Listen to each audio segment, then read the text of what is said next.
Hello guys, Dr. Fantasista Online there, and today this is my first ever review of an IS6 run. So this is from Joseph Crickmore on YouTube. This is a run that was actually posted already quite a few weeks ago, but since there were a lot of IS5 runs before, I wanted to give the priorities to these runs, but we have started IS6 for a long time already, so I kind of want to start analyzing IS6 runs. Feel free to share some IS2, 3 and 4 runs too. These could be interesting as well. There's like 1 billion IS5 runs on my Discord right now. I don't even know if most of them are worth analyzing, because most of them are like difficulty 18, whatever, and what's the point for a new player to analyze a difficulty 18 run anyway? So this is a run in I think in very early IS6, I'm not sure. I haven't seen anything about this, so this is usually I spoil myself at least the ending. Yeah, I didn't spoil myself anything, so it's a complete new discovery. So let's see. We're gonna be leveling up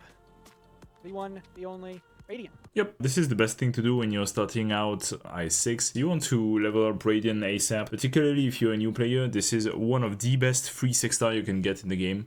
This guy is only level 83, which is pretty new, I would say. Like 83 is not completely new, obviously, but it's still pretty new. As long as you're not level 120, you're still pretty new. Alright, let me take a look at the operators. E2 Lapland, E2 Project Red, E2 Thorns, E2 Whistlerdale, E2 Amiya, E2 Shu, E2 Surtur, E2 Ethan, okay, E2 Chongye, E2 Logos, E2 Olpianis, E2 Necras, E2 Frostleaf for some reason, E2 Myrtle, E2 Suzerain, and that's it. After that, it's only E1, so E1 Dragon Pressure, alright.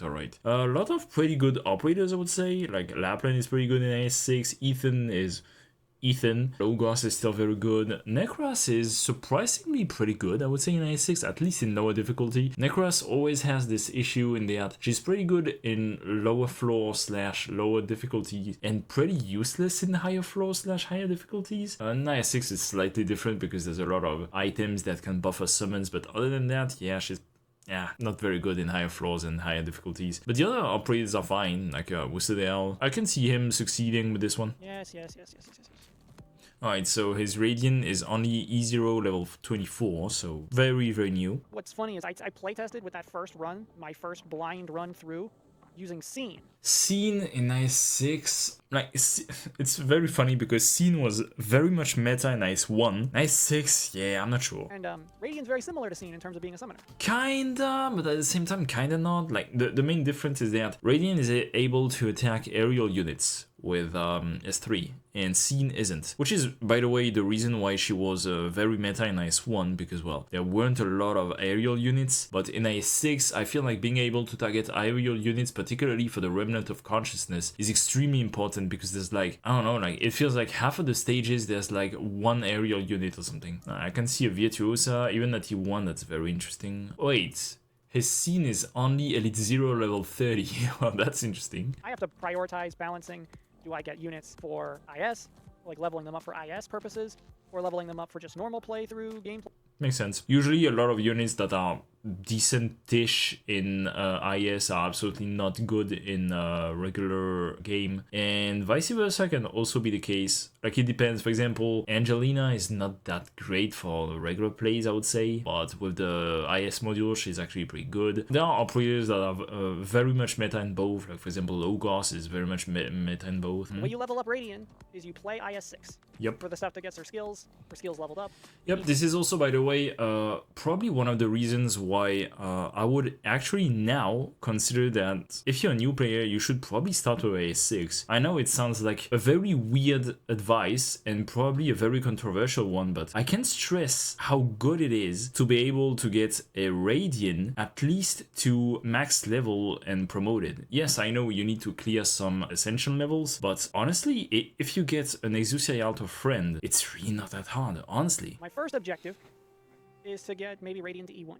Yep, definitely. because this way you unlock her S1, sorry, her S2, and her S2 is actually very, very good. So I have to start with the, regular guided tour. Which is honestly pretty good, particularly if you're a new player, because Remnant of Consciousness in Higher Ascension tends to be actually quite difficult. The very first time you're gonna enter, like not the very first time, because, well, you're not gonna have any candle guests, but the second time you're gonna enter, you're gonna have like 1 or 2 candle guest operators, and you're gonna get destroyed by most fights, honestly. Usually you're gonna be able to clear like maybe 1, maybe 2 fights if you are lucky with the fights you get, and also if you're lucky with the relics you get, because some relics can really help you in Remnant of Consciousness. But it's actually pretty difficult to clear a lot of fights in Higher Ascension, while in Lower Ascension it's actually pretty easy. I would say as a new player, the best 2-1 are Special and Support. First class, that really depends on you having a lot of 5 stars upgraded. He has Project Red, he has Amiya, he has... Who else does he have? I'm not sure, but not a lot of operators. Leader is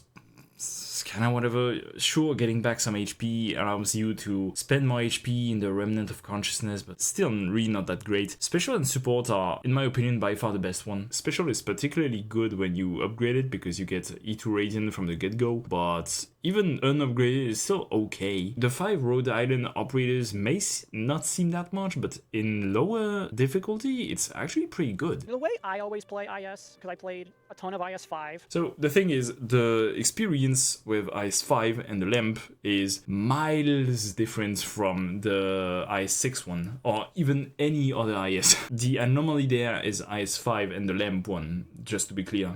This is the anomaly, not IS6. I'm usually a guy that picks the support squad. Sure.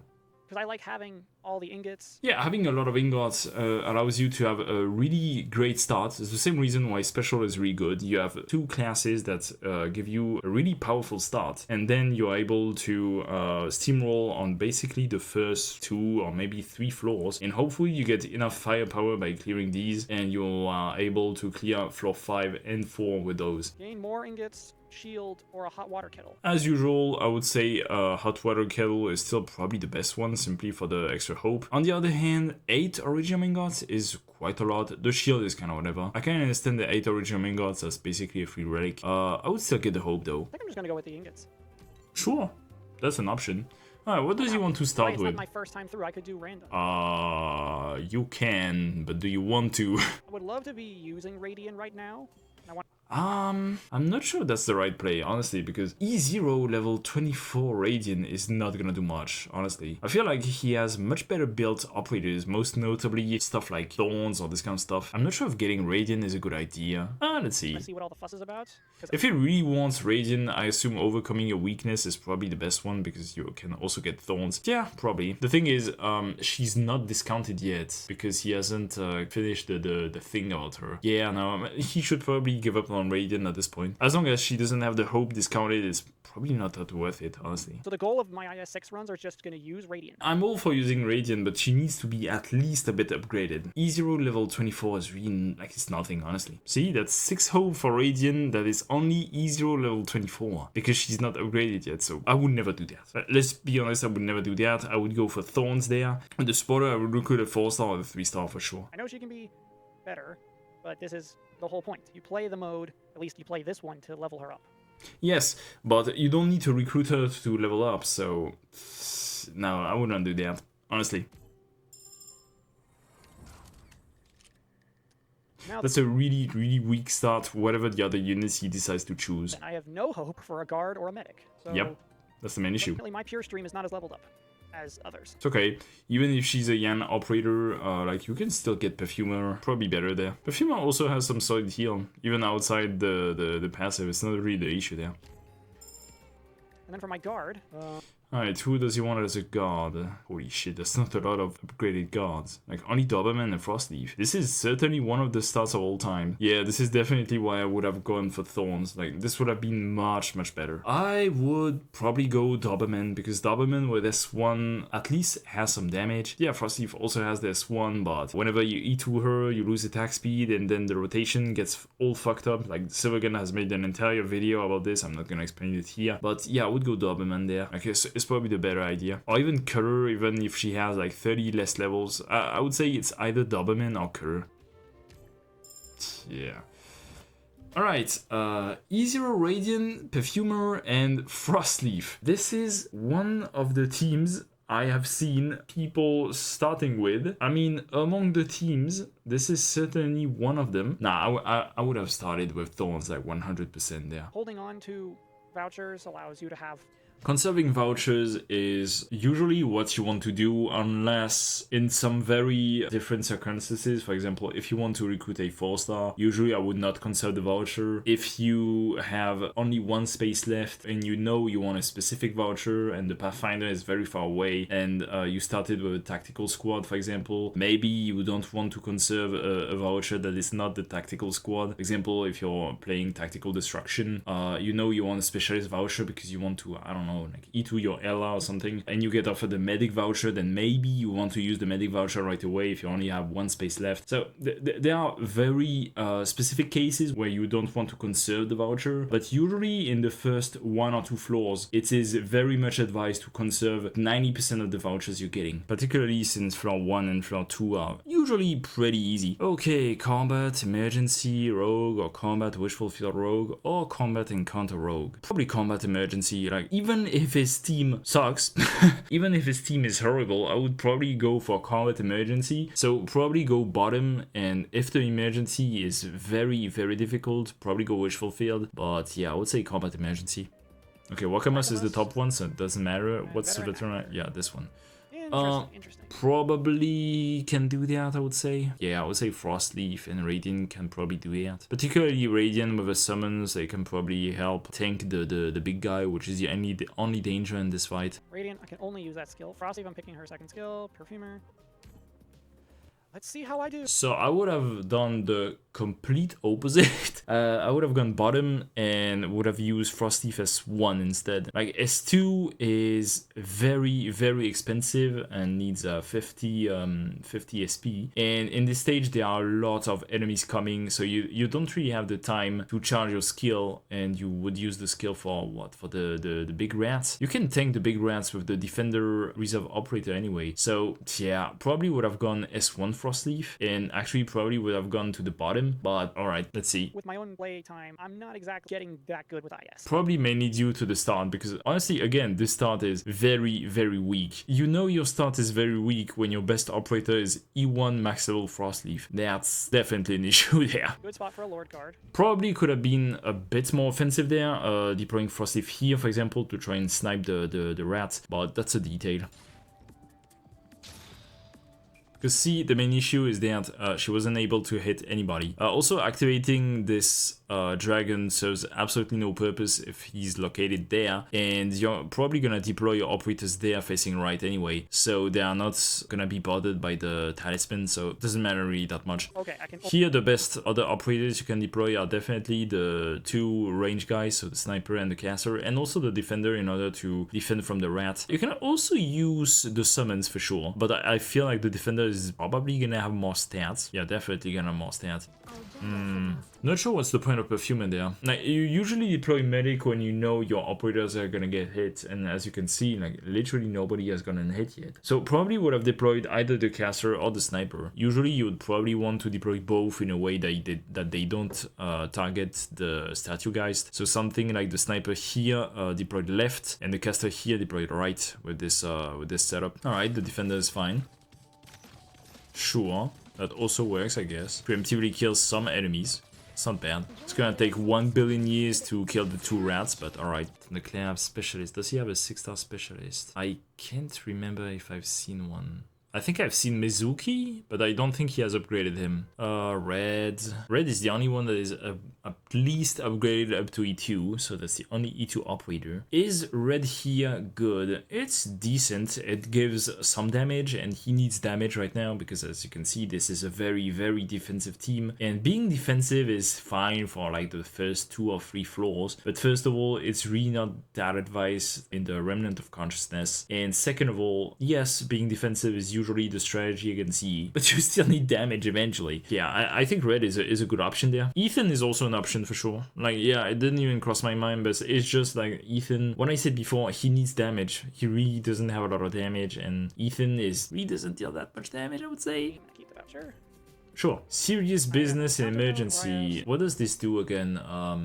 I can't remember. Is there a second statue, guys? I'm not sure. But in any case, this is probably doable. Like, even if he has to leak one or two big bobs, which I'm not sure he will do anyway, it's still worth it. Because there's not a lot of enemies. Usually, you want S1 Frostleaf when there are a lot of enemies, like in the previous stage. You could see that a lot of enemies were passing through her. In this case, S2 is actually probably better because there's not a lot of enemies. In any case, like, you can still tank and defend with like the Vanguard reserve. So yeah, probably S2 here would be better to prevent Big Bob from coming closer. At the same time, I'm not sure if he has seen the stage yet, so... But I'm not going to take a chance on that, so I'm just going to go with the encounter. Ah, no, come on. No.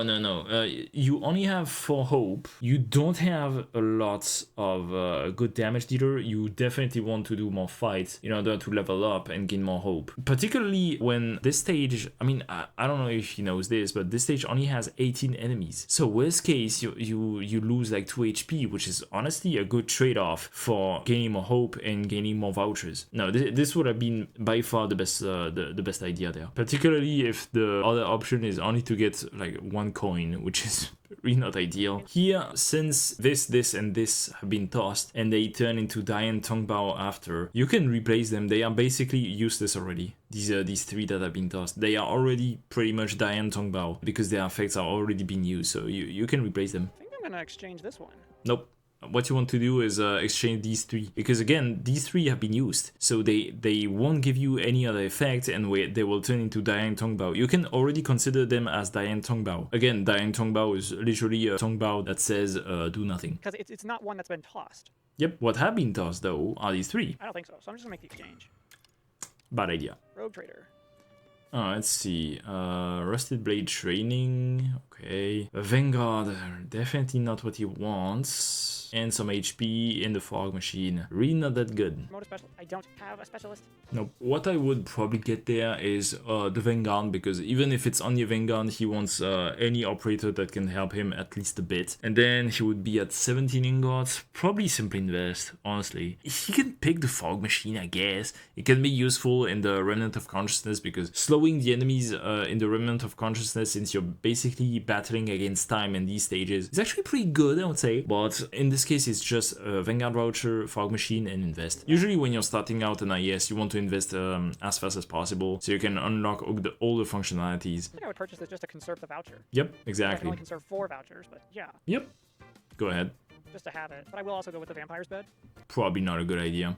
Like, having more life points allows you to buy more stuff in the Remnant of Consciousness. This is true, but at the same time, there are a lot of events that allows you to recover HP in the Remnant of Consciousness. So I don't think getting more max life points is that worth it. Yeah, sure, there are like blockades that you can open only if you have like 15 max life points and stuff. Still, investing is so much better at this point in the game, I would say. And just for good measure, just put 1 in the investment. Put everything, like why only 1? Always enter Sui, even if you don't have any candle guess. You're never gonna get any candle guess at this point in the game. It doesn't matter at all. What you want to do is enter the Remnant of Consciousness just to check the layout. And usually, since you have a lot of HP, you can enter the shops. Hopefully there are at least 1 shop, and you can buy a lot of relics there, or you can buy vouchers, you can buy dongbaos, you can buy this kind of, you can buy this kind of stuff. Again, you can still leave and you can enter the second Remnant of Consciousness that is gonna be basically at the very beginning of floor 2 anyway. But why would you not enter right now? Like, there's no point really. There's basically no chance that you encounter a fighting node at this point anyway. And even if you do, you have other options. Sure, let's do it. Alright. Yep, and then that's just a blank one. The bloodshed is not gonna be useful at all because again, this is the first time entering. This is also why entering, in my opinion, the Remnant of Consciousness at first can be a very good idea, even if you don't have any candle guest, simply because you're gonna be able to exchange Tongbaos. This is pretty good for higher ascension. In lower ascension, it doesn't matter. But in higher ascension, you're gonna have a lot of risk coins that are actually debuffs that you want to remove ASAP. And so if you enter it only starting from the 2nd floor and you haven't entered on the 1st floor, there is a lot of chance that you toss a lot of very bad Tongbaos. So you want to enter first, if possible remove some bad Tongbaos, and if you enter the second time on the second floor, there are a lot of chances that you toss less debuff Tongbaos. Because again, there's a lot of ways to get other Tongbaos in the Remnant of Consciousness. There's the shop, there is the, I think the plan or something, there is some events that allow you to do that. There's a lot of stuff. So see, you have a shop there, shop with 13 HP, extremely good. Still, you want to check what the retrieve does, but you're probably gonna want to enter the shop first thing, because the legend nodes can recover you HP, and you can't know that in advance. So if they recover you HP, but you're at full HP, you're basically wasting a node. So here, the first thing is, first check the retrieve, then go to the trade. See, recover life points. So you want to go to the trade first. No. It literally tells you here, look down upon the mortal realm and you shall recover life points. So no, you want to go to the trade first and then retrieve. Again, this is like his second run, so I can't fault him for that for sure. Sure. Second trade, okay. This is even worse because he could have gone to the trade, spent some life points, recover the life points with the retrieve, and then unlock the second trade to hopefully get some new stuff. So again, this is before the QOL expansion or whatever you want to call this. Nowadays, if you enter a shop and you exit the shop, you're still gonna know what's in the shop. It's still gonna tell you. Before this QOL expansion, it didn't. Tavern? What do we got here? Absolutely not the first one, for sure. Lose 5 life points, gain 15 Origium Ingots. That's usually wasting life points to get Origium Ingots is not a good idea. You're gonna get a lot of Origium Ingots either by clearing regular stages or by clearing Remnant of Consciousness stages, particularly the second one. And therefore, you don't want to waste your life points to get Origium Ingots. You want to use your life points in Remnant of Consciousness shops to get stuff, but not ingots. This is why usually these nodes are pretty bad. I would simply leave there. Like, there's absolutely no point in doing anything. I mean, I don't think I'm necessarily hurting in the life point department anytime soon. Okay. Yes, but at the same time, you want to trade those life points in the shop and not in this shitty event. I think it's huge. For 5 life points, gain 1 max. Yes, sure. He's almost at 15. 15 is usually pretty good because there's a lot of blockades at 15 HP. Usually the coins you toss at this point don't matter because you're gonna enter the Remnant of Consciousness in 2 nodes anyway, so... Okay, 3 nodes. Never mind. So it's only gonna matter for this fight and that's it. So yeah, you want to Pathfinder, fight, and Wander into Wonderland. Here the path is pretty clear. Pathfinder, whatever the one, Operation, and Wander into Wonderland. Usually this option can be done. This is usually an option if you're going for a tactical squad, because a tactical squad you're gonna start with an E2 operator. Or this is also doable with this squad, but once it's upgraded, because you're gonna start with E2 Radiant, but in both cases they are not gonna be Candle Guests, even though they are gonna be E2. So usually you're gonna want to either waste a voucher or use this option. Sure, it depends. If you're drowning under recruitment vouchers and you feel like you don't mind using one of your, I don't know, 3 or 4 specialist vouchers to make your Exusi altar a Candle Guest, even though she's already E2, sure, go ahead. Otherwise, you can pick this option. In this case, it was absolutely not the right idea. He had 2 vouchers. How much hope does he have? He has 5. 5, and he has a specialist. He can easily buy the red, and then he can buy literally anything he wants. Because red will only cost 1, so he will be at 4. And so the second voucher, I don't even remember what it is, but yeah, it's Vanguard. So he could buy any Vanguard he wants, even if it's a 6-star. So yeah. Also, usually making your damage dealer your Candle Guest is by far the utmost priority there. Definitely not medic. I have minus max HP. Doesn't matter. The first one is one of the most powerful Tongbaos in the game. Usually doesn't matter at all because most enemies in IS6 deal arse damage anyway. Imagine Nasty on this stage. At the same time, if you're recruiting Nasty in IS, you are lost. If you're spending a supporter voucher to recruit something else than Tragodia or Radiant or even Angelina, you are completely lost. Obviously, I'm going with her second skill. Why though? Why do you say obviously you're going for a second skill? Usually you want Frostleaf S1. S2 is only in some very specific cases if there is, for example, one or two big enemies that you absolutely want to freeze in place. This is the only reason why you would want S2. In most cases you actually want S1 Frostleaf. She's not eligible anyway. No. Being a candle guest doesn't make her ineligible for regular stages. On the contrary, it makes her eligible for Remnant of Consciousness stages. I know by the time I'm making this analysis, he has definitely figured this out, but I'm still saying this for new players who are watching this analysis. So here, probably deploying Frosty here, facing top, and deploying Radiant probably either here or there. You want usually to kill the cake guys as soon as possible. I feel like this is too defensive. You probably want to be more offensive here. Then I'm going to put Radiant here. Okay. Similar to what I did my first run with Scene. Probably could preemptively snipe this guy and this guy with the caster, and or even deploying, for example, the octopus on this guy. Good. Yeah, good. All right. All the talismans have been used, so he's not gonna deal any damage, and he's not a threat for Radiant anymore. Okay, still lacking a lot of damage, but let's see. Sniper. Does he have a sniper? Yeah, he has Whistle. This is going to be one where I'm going to use... You should probably conserve, simply to recruit Whistle, for sure. Unless he doesn't want to use Whistle for some reason. Hope away from just getting Whistle. Precisely. If you're one hope away from being able to recruit Whistle, you should conserve it. I might pick someone like Platinum or Blue Poison. BP is okay in IS6. It's honestly an okay operator, simply because the poison applies a DOT, so it's an okay unit to use in Link's event enemies. Platinum, let's be honest, I know a lot of people are shitting Platinum. There's never been an IS where I told myself, oh yeah, Platinum is good. Platinum is, in my opinion, is the worst 5-star anti-air sniper in the game for IS. Like, she's worse than Insider, she's worse than Greythroat, and she's worse than Blue Poison, and she's worse than Cool Salter. In my opinion, she's the worst one. There are 5 of them, and she's the worst one. I don't know why people keep on inhaling copium when talking about Platinum. Honestly, Blue Poison has the DOT, which makes her interesting. Cool Salter is absolutely goated because of the stun, which allows her to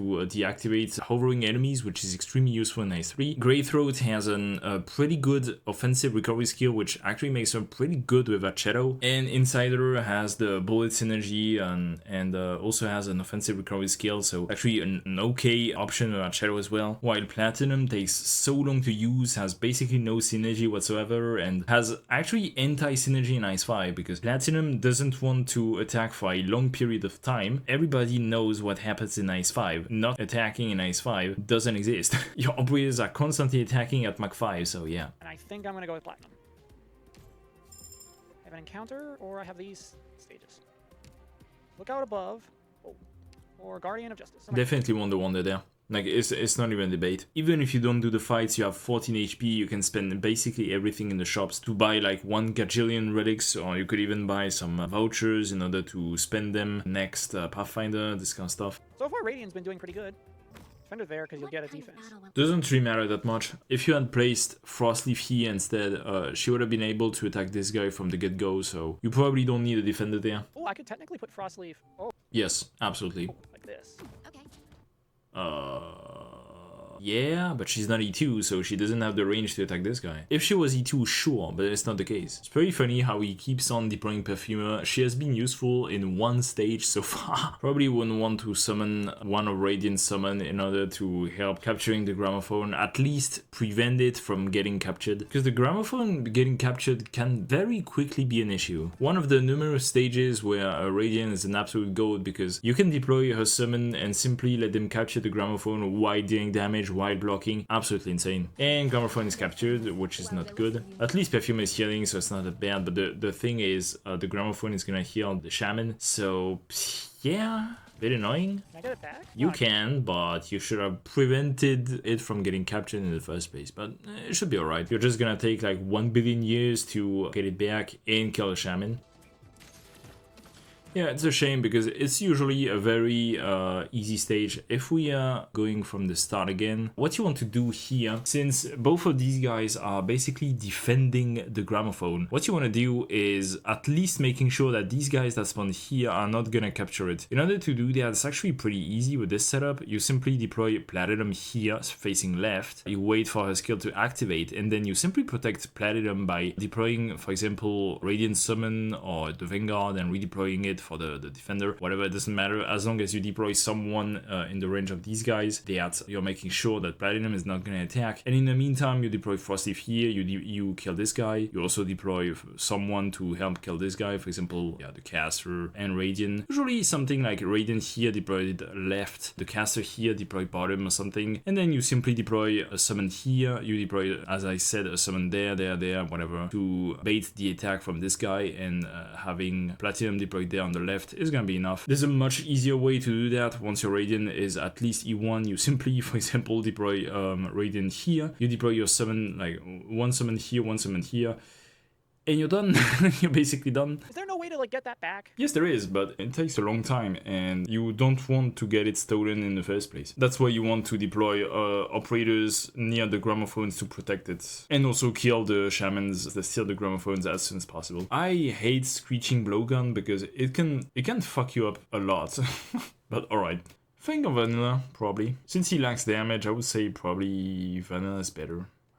Cantabile is also an option. Texas is also an option, I guess. Fang Alta is also an option. I would say Vanilla is probably the best one. If he wants to keep the voucher, which in this case I probably wouldn't, for example. See, this is one of the cases where I wouldn't keep the voucher, because the vouchers you want to keep are operators that you're gonna want to be useful later on. And the thing with a Vanguard is that a Vanguard is useful by producing DP. So even if you get like Fang or Vanilla, she's gonna be useful, and she's not gonna need another Vanguard. And she's free, and you don't really care if she's in the Remnant of Consciousness or not. So here is one of the cases where I would probably use the Vanguard voucher right away. Oh, but he skipped the Remnant of Consciousness, I forgot. Yeah, but there's still a chance that you get a Remnant of Consciousness at the very beginning of floor 3 anyway. So in this case, yeah, I would still get the Vanguard right away. Hope you get the Remnant of Consciousness at the very beginning of floor 3, and try to get as many good vouchers as possible in the Remnant of Consciousness or in other fights. What I mean by good vouchers are stuff like guards, caster, snipers, you know, anything that gives damage. Again, he doesn't have any damage right now. So I might just go for a solid Texas. I wouldn't recall Texas solid. Again, another controversial take. Texas is not that good, honestly. Blade Mace or Broken Wand Advancement. I mean, Blade Mace is damage, and now that he has a Vanguard, it's okay, I guess. It's really a double-edged sword, but I think it's alright in this case. I don't exactly know which collectible I'm going to choose. Blade Mace. Advancement, what's the point of advancement? You reduce the DP cost of your Reserve Operator caster. Cool. And that's gonna be helpful for absolutely nothing. So it's either Blade Mace, because it increases the stats, and what I said before, you need damage, so increasing the attack by 20% is good, because that's what Blade Mace does, right? It increases all stats besides resistance and attack speed, so attack, HP, defense by 20%, but it also increases the DP cost. And increasing the DP cost is bad, but at the same time you have Texas, so it's not that bad, I guess, but 20% more stats, particularly in lower level Ascension, is gonna be a huge difference. So I'll probably go Blade Mace there. Well, I don't have either, so I don't know what they do. You can click on them. I think I'm gonna go with the minus DP cost. Why? It's only gonna work on the caster on the caster reserve voucher. It's only more HP. Why would you want HP on your caster? Broken Wand Advancement is alright-ish if you're going for example, Tactical Destruction, and you know your win con is something like Lapland Altar or Golden Glow, but you know they are gonna get clamped by his attack unless you have something like an enormous amount of healing like Haruka, or you have Broken Wand Advancement. This can work. This is a good collectible, but under the right circumstances and only pretty late in the game. No, in this case it was either Blade Mace or Skip. It's pretty funny because since the beginning these are basically only the bad options, I would say. I at least made it for one of Radiant's unlockables. Yep. E1 Radiant is huge, very huge. Alright, what's the Remnant? Remnant is pretty far away, but at the same time it's after a safe house, so he only has to pick Feng Shui. I should toss again. Probably not, because I don't think you have Tongbaos that care much about being tossed. And again, you only have one fight, so it really doesn't matter that First much. toss on every 4 is free. Yeah, but you have the Bloodshed Spill, which is the HP reduction. Literally the best one you have. Rerolling them means you could lose this, which could be useful in the next fight. So no, absolutely not reroll there. probably gonna go with the encounter. Feng Shui it's a team comp check. In this stage, you either completely destroy it or you lose 10 HP. And in the worst case, you lose the run. There really is no in between. You are either very prepared for this stage because you have picked something like Blue Poison, Ethan, Entelekia, Radiant, so you know this kind of stuff, or you don't and you lose. Next time, and I'll be picking Ethan for sure. Ooh, very good thinking there. I think I'm gonna go with the bottom encounter. The thing is, if you're not doing the Wander into Wonderland, you are not doing, I would say, at least 40%, maybe even more, of IS6. And that's the issue. Because if you're skipping 40% of the rewards, you are shooting yourself in the foot. Okay, so you can surrender half of your Regiment Guard. Probably a very bad idea there, because a wooden lamp is only, like, you're gonna get 2 candles, but then it's only for the next entering, and you're not gonna enter this floor, so it's only for the next floor. And then there's also the thing that awards you with coupons, but it's only if you clear all the fights. And since you skipped twice the Wander into Wonderland, there's absolutely no way you can do all the fights. So no, absolutely not. Just refuse this. It wouldn't matter if there wasn't a shop afterwards, but there's a shop afterwards. So you literally just want to skip there. Please skip it. I beg you, skip it. Why not? Because you're losing the ingots. Oh well. Okay, Supreme Ring, Sorted Fruits, Caster, Sniper, Medic. So if he had kept the... No, it wouldn't have mattered. Actually, it would have mattered because he could have... I don't remember what Universal Change is, but in any case, what he wants here is damage, again. So what he wants there is the vouchers. So the Caster and the Sniper one. Sniper plus Medic. So that's 9 ingots. So if he had 11 more ingots, he would be able to invest more. So yeah, in any case, doesn't change the plan, so pretty lucky. Caster, Sniper, invest, still the best option there. Oh, are you kidding me? Wouldn't have mattered that much. Like, squad size may seem good, but again, you started with a team that gives you squad size, and reserve operator vouchers are not supposed to stay there forever. You're supposed to replace them at some point anyway. So no, it's actually not that good right now, and the stat boost is very, very low, as you can see. It's honestly not that good. Even if I had the ingots, I'm not even sure if I would have bought this. Yeah, I hate this one. Statistically, it's good, because if on average enemies either gain plus 35% movement speed or lose 70% movement speed, that means that on average they lose 18% movement speed, which is good. Minus 18% movement speed is good, but the issue is it's very unpredictable, so I really hate this. Oh, yep. I don't have enough hope.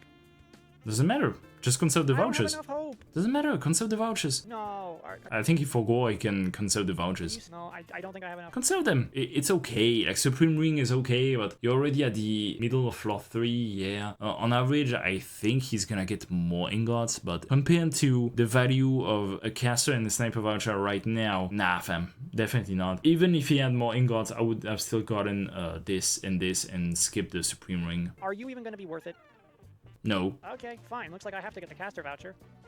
Okay, good thinking, yeah. What does he have here? Amiya, Kiera, 2 pretty good operators, I would say. I don't see any other upgraded operators, so yeah, definitely Amiya or Kiera. Amiya deals more damage on average, and probably has more synergy if he gets something like Civilized Eterna. I'm not sure. I think Civilized Eterna is not unlocked by default, so it doesn't really matter that much. Yeah, it's the first one or the second one, doesn't matter. Amiya.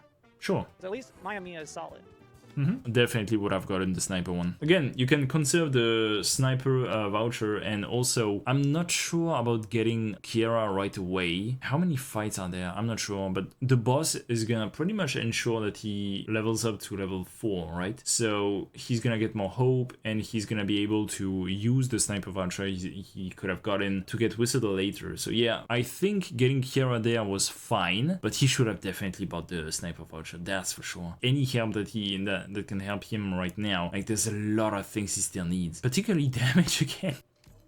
Probably would keep the caster one. Like, the sniper one is not gonna be that useful at this point. Probably remove the sniper one instead.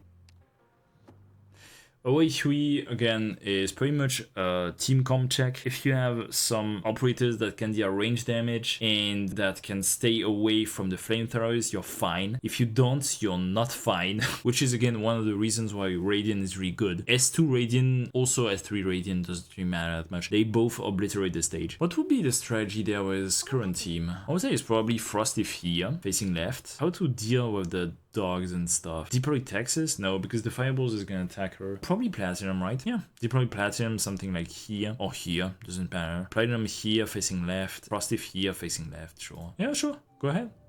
Probably put Frostleaf here. Yeah, good. Okay, I overestimated Frostleaf's damage. Again, this is why you want S1, for sure. You definitely want S1 Frostleaf on most stages. Texas here. That's an option, for sure, to kill the dogs faster. How much damage is the burn? Let me see. Okay, nah. Right, the collectible. I didn't know I'd be dealing with... Yep, see, this is why I hate this collectible. Now, she can't hit anybody. How much HP is he gonna lose there? Burn. Like, I'm legit at a point where if I see this collectible, I'm not picking it anymore. It's a debuff. Burn damage. Bye. Oh, never mind. Next one. Oh my gosh! What? I assume the run is over there, and there's a second run afterwards. I don't think the fear is gonna help him here. Like, he has no way to deal with these guys. Texas is gonna get insta-clapped. The octopus are basically gonna do nothing. Nope.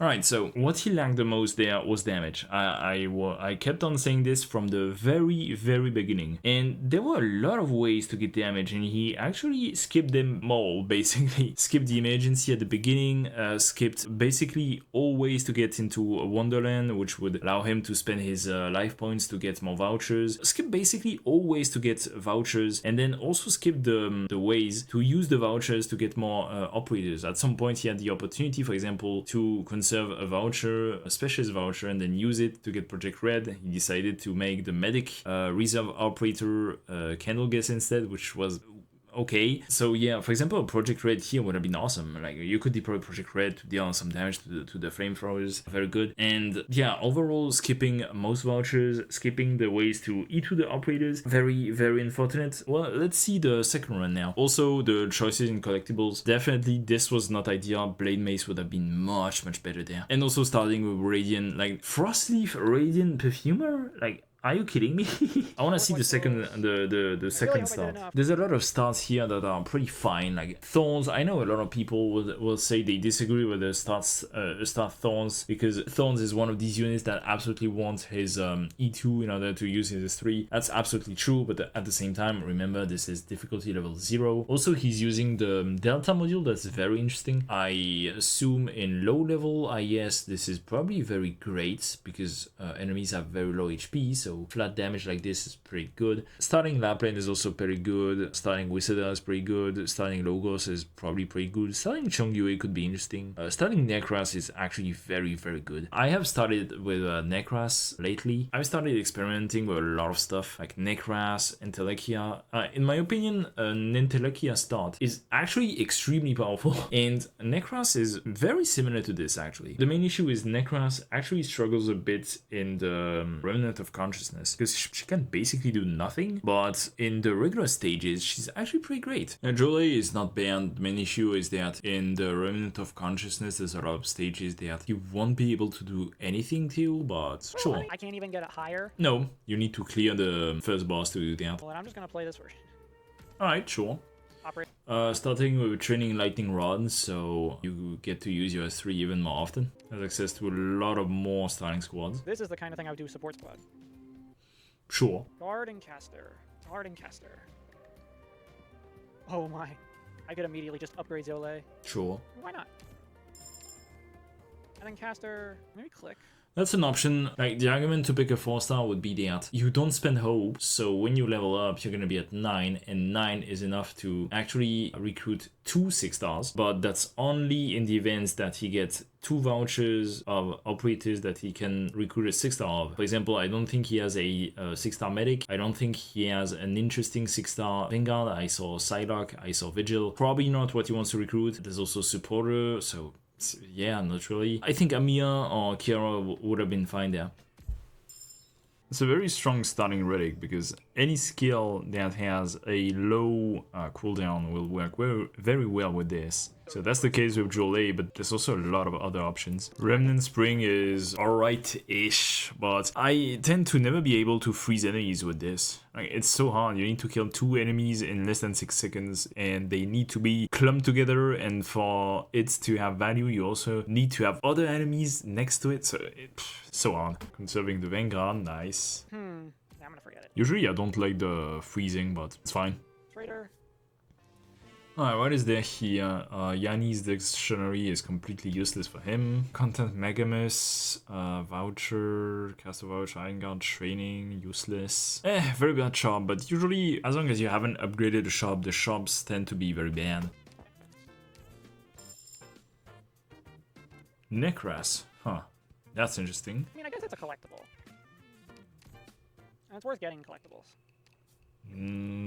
Not really. As long as you don't have any ammo-based operators, it's really not that great. You could simply keep the ingots in order to get more value from, for example, the Ungpao that says you have more attack speed depending on how many ingots you have. Alright, Pathfinder, then next Wander into Wonderland, then Emergency, obviously the best path. I'm gonna go with the top one. What? Why? Why? By far the best path is Pathfinder, then Wander, then Emergency. Top one is by far the worst option. Also, even if it wasn't the case, like the bottom path is connected to all 4 nodes. Usually it's best to simply pick a path that is connected to as much nodes as possible. So you're literally cutting some paths by picking this one. That's weird. Use that now. Probably Texas, yeah. Sure. I'll do this one. Yeah, sure. So wait, why didn't he add Texas? Why didn't you add Texas? Weird. You had Texas. Simply add her to the team. Oof. Yeah, that will be complicated, not gonna lie. Probably gonna lose some HP there. From here on, your words are my command. Come on. Such violence will not be tolerated. Yeah, -3. This is why I really wonder why he didn't pick Texas. Alright, Summons is in place. No!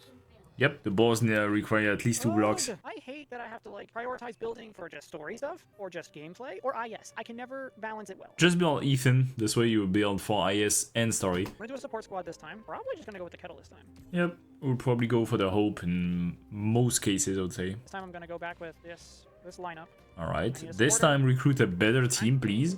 Radiant. Hard. I'm gonna go Lapland. Okay, it's at least a bit better now. It's still not the best thing to do, honestly. If the Radiant was upgraded and she would cost more hope, then sure. Right, fight Emergency. I think I'm gonna go serious business. Yep. Again, when you're looking at the nodes, sure, you can take a look at the map and see if this one is doable or not. And that's a good reflex, but you also need to take a look at the path that is ahead. For example, here, in this case, what is ahead is the Emergency, but only if you take the path at the top. So in most cases, the path at the top would be better because you have access to go to either the fight or the Emergency. So even if this fight would be a bit more difficult than this one, which is not the case there, it would still be worth it to go for this one. Alright, La PS2, sure. Alright, nothing much to say here.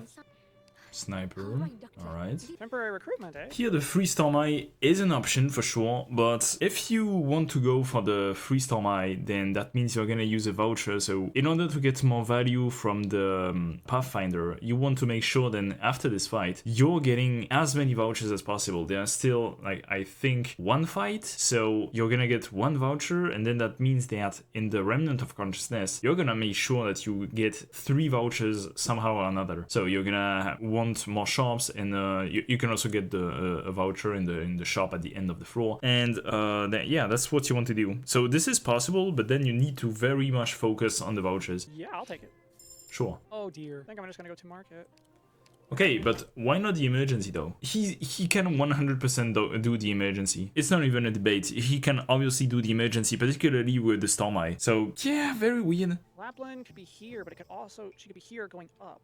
There's even a better thing you can do is simply put her here. You put her here facing right, and you're already gonna get rid of some of the dogs. See, the issue is that that's a very defensive way to clear the map, because you have deployed all your operators, and there are like 1, 2, 3, 4, 5, 6, 7, 8, 9, 10 enemies that you can't reach and kill. While if you had deployed Lapland, she would have killed this one. If you had deployed, for example, Storm Eye here facing up, he would have killed this one, this one, this one, and start killing this one. So yeah, in this map, usually you want to be more offensive, because there's a huge chance that he actually leaks some enemies there, because they are all gonna come at the same time. So it's a bit complicated. Maybe if it works in lower difficulty, I'm not sure, but in higher difficulty, that would be very detrimental. Okay, this works here. Still, you definitely want to snipe enemies early. Coupon. A specialist voucher. He definitely wants to conserve there. I don't think so. I'm gonna. Otherwise, he's not gonna have enough value for the Pathfinder. Ethan. You can get Ethan, but you want to conserve them. There's absolutely no reason not to conserve Voucher on the first floor. Okay, nice. Alright, what is there here? Supporter Voucher would be very good if he had E2 Radiant. Unfortunately, it's not the case. Support Riot Pirate could be interesting in some cases. Nightlands Pro is really not that great in IS6. So, yeah, kind of a mid shop. There's no point to using it on Radiant, so Yep. I'll conserve this one. Yep. Leftmost. Why not? Alright, see, now you absolutely want these shops. Okay, no voucher there, that's a bit unfortunate. I say I'm not too sure about the name of the Tongbaos because there's so many. That's potentially useful. Not really. 300 is really not that much. This, on the other hand, can be useful, honestly. I'm gonna go with this. I'm gonna go with the Book Light. Okay.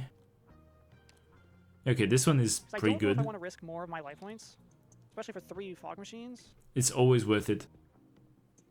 Alright, Let's do good. that.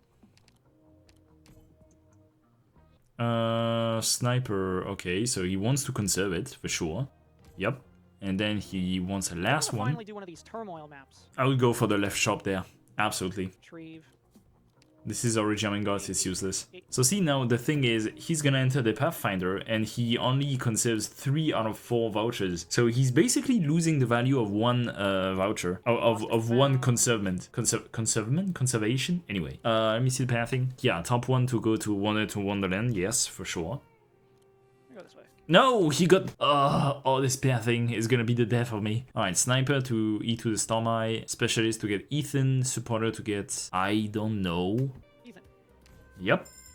Virtuosa's not bad. Virtuosa is okay, even at Elite 1, because the Necrosis will deal the same damage at Elite 1, so it's alright. Probably Orchid. Yeah. Yeah. If he wanted something free, I would have probably gone for the deep color there. This deep color probably looks more juicy than this Orchid, but No, I'm gonna leave. why? Okay, why?